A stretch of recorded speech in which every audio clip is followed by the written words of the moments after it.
back to Queen G's Recipes, and today I am very excited because we are posting our 100th recipe today on YouTube. I am very excited, very happy, and I really hope you guys are enjoying my recipes up till now. Don't forget to comment, like, subscribe if you enjoy my videos. So today I had a couple of requests for bread pudding, and why not today? So what we have here are all of our ingredients. What we also have here is our sweetened condensed milk, which is the recipe that I just recently posted on my channel. So I will leave it in the link below. If you don't have any sweetened condensed milk at home, you can very easily whip some up and make some for this recipe.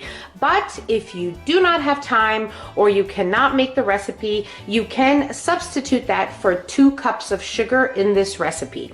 Okay, so what we're going to be needing now is some ground cinnamon, some vanilla extract. I also have 3 cups of milk, 300 mils, which is a little more than 1 cup of the sweetened condensed milk homemade. As I mentioned, here I have 6 whole eggs, a pinch of salt, and this is just for our custard. So for our sugar, which we will be doing on the bottom of our pan, just like you would do for a flan, you're going to place 2 cups of sugar in a saucepan, and you are going to very slowly, keep an eye on it, continuously stir on low heat until this mixture is nicely golden brown. I will show you what mine looks like once it gets there.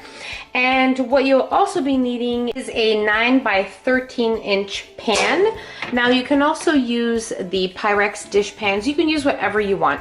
As long as it's around the same measurements, you should be okay. Now, the bread pudding recipe that I will be showing you is a very old recipe which my mom used to make when we were children. Now, it is very different than the bread pudding recipes that you will see online and everywhere, but I do want to share it with you because it is very good and very easy to make, and anyone can do it. So what I have here is 1 loaf of sliced white bread, and we will be needing 1 whole loaf, but we will remove the 2 slices on the ends.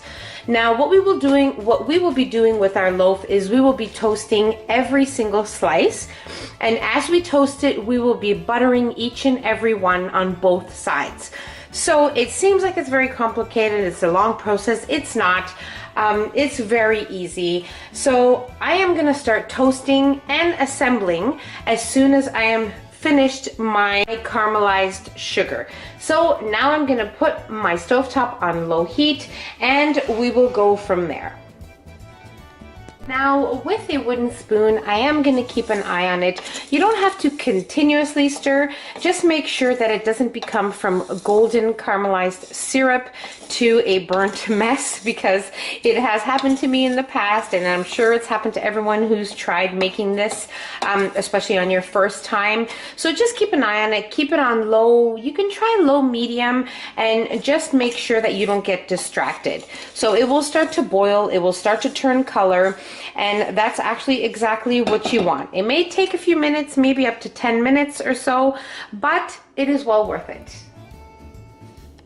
Alright guys, so as my sugar started to become golden brown, I continuously stirred it until I noticed that all of the sugar was completely dissolved and my caramelized sugar was liquidy, as you can see, just like that.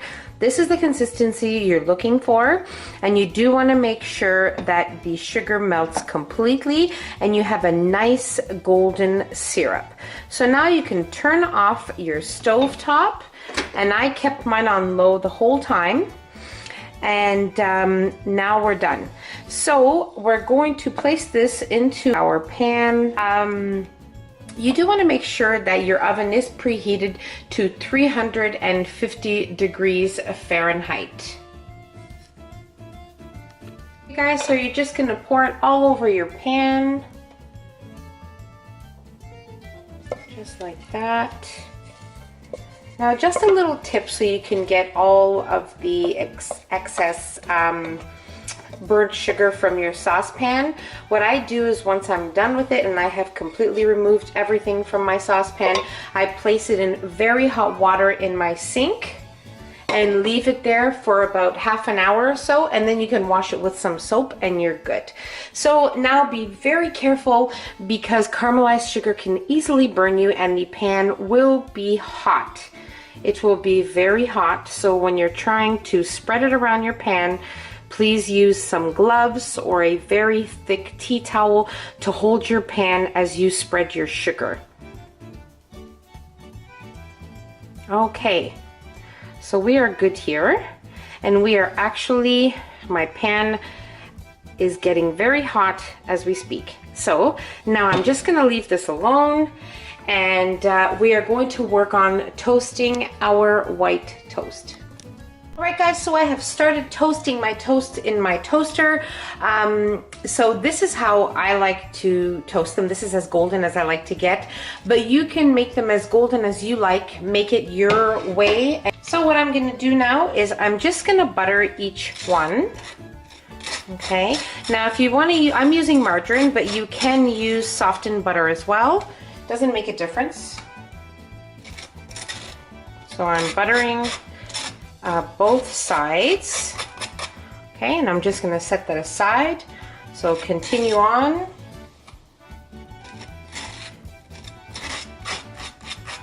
Okay, flip it. Butter that side too.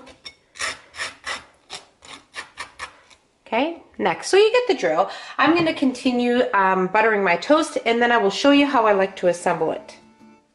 Okay guys, so our caramelized syrup has hardened, and this is actually how you want it. It will, after a few minutes, harden up into like a candy, which is perfect. So now what we're gonna do is we're gonna simply assemble it. Now my pan is still very hot, so when you make yours, it will be as well. So just please be careful, even while assembling it.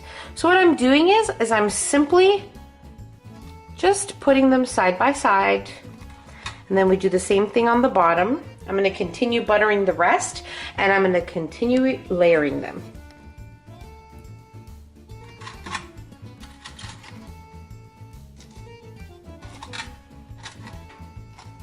Okay, so after my first layer, what I like to do is I take my cinnamon and I sprinkle it all over my toasts. Here, I like to put a generous amount. Put as much or as little as you like. Okay. And then I will move on to making the second layer and the third layer, and then I will show you the next step, which is making our custard.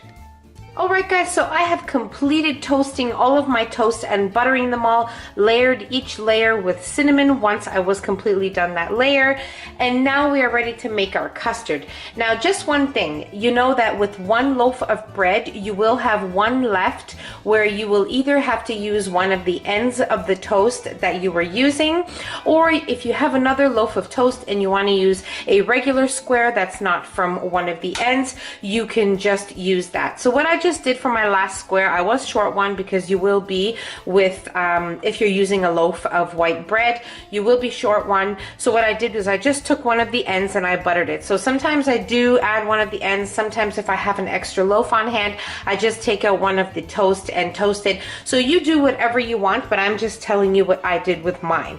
So now we're gonna move on to making our custard in our blender. If you don't have a blender, that's totally fine. You can use a bowl and a whisk. Just make sure that you whisk it very well so that all your egg mixture is well mixed together. Or you can also use a handheld mixer, which will work perfectly fine as well. Alright guys, so we're ready to make our custard. So now we are going to add in our milk.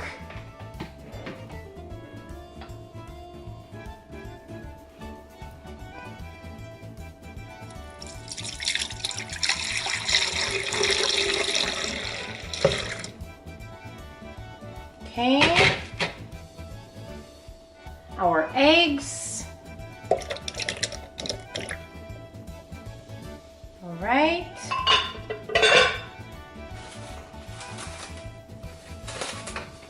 Now our sweetened condensed milk. As I mentioned, this is the recipe from my channel. I will leave the link in the description box below.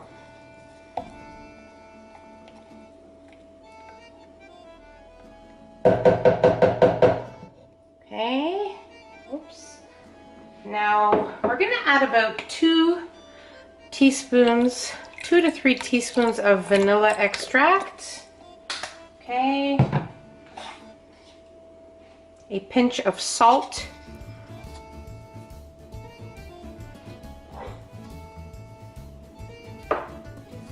And now we are going to blend this probably for about a minute to a minute and a half until our mixture is perfectly smooth. And then we'll move on to the next step.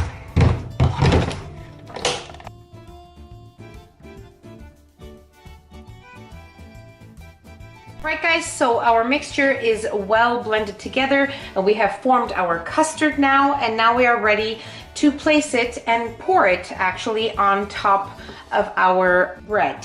So now very carefully we are going to pour our custard. Now if you start to notice that the custard is making your toast rise up a little bit, just gently with an offset spatula, a fork or a spoon, just gently pat it down and continue to pour your custard mixture.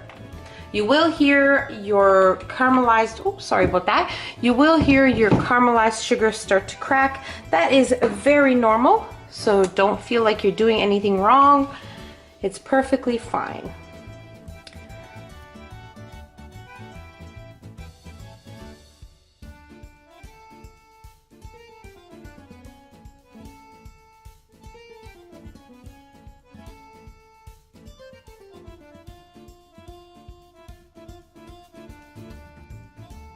I'm just gonna flip my pan here so I can continue to pour my custards.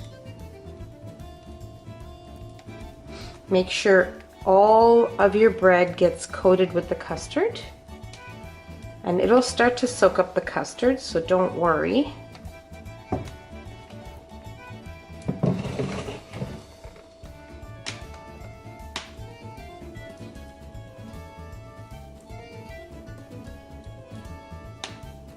We will need to place this in a bain-marie, so you will need a pan generously bigger than the one we are using for our bread pudding, so that we can place some boiling water, probably about an inch of boiling water, and then place this pan into that one very carefully.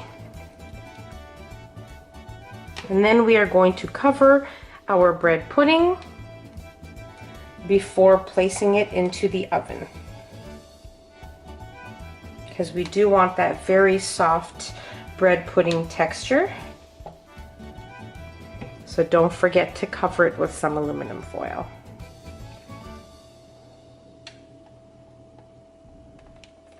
Okay, so that's done. Not even tell you guys how amazing this already smells. Just wait until you start baking it. It's going to smell up your kitchen and your house like you will not believe. So what I'm doing is I'm just taking my offset spatula and gently just pressing down my bread into the custard. Okay. Making sure everything is nicely soaked up.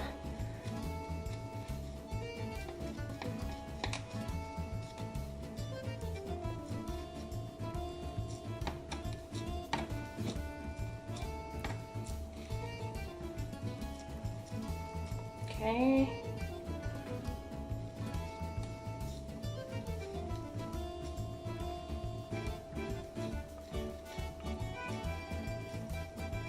Now, as I said, as you're pouring your custard and you notice that it does start to go up like it is a bit right now, this is what you do. And then once you've compressed it, you just pour the remaining custard slowly and continue to do the same thing if necessary.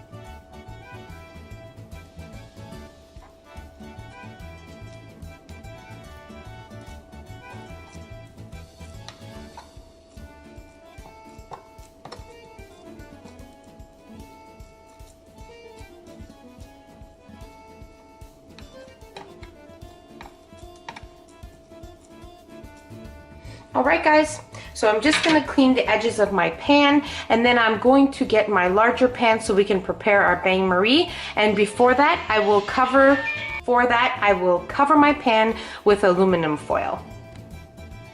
Covering your pan with aluminum foil, try to cover it without touching the actual bread pudding because you don't want anything to stick to it. And you are ready to prepare your bain-marie. Okay guys, so now I have my bain-marie ready. As you can see, the steam is coming out because I have added boiling water.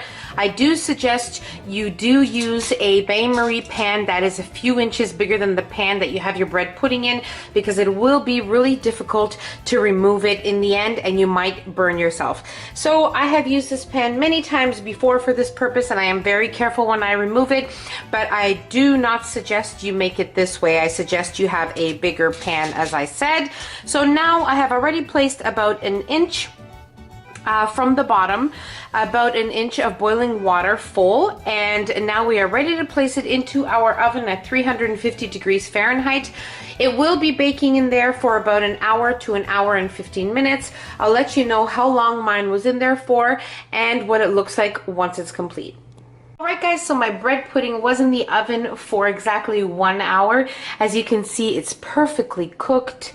It looks and smells amazing in here. I can't even tell you. So as I said, with the bain-marie, be very careful when removing it because there will still be remaining boiling water in your pan. So just be careful with that. And as you can see with the custard, it actually attached all of our bread together. It is just perfect. Just perfect. So what I'm gonna do is I'm gonna cut a slice.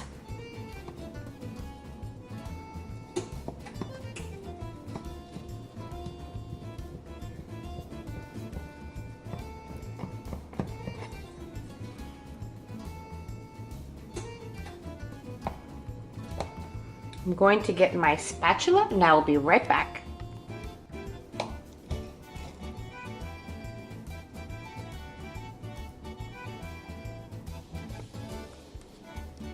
Well guys, it's time to try our bread pudding.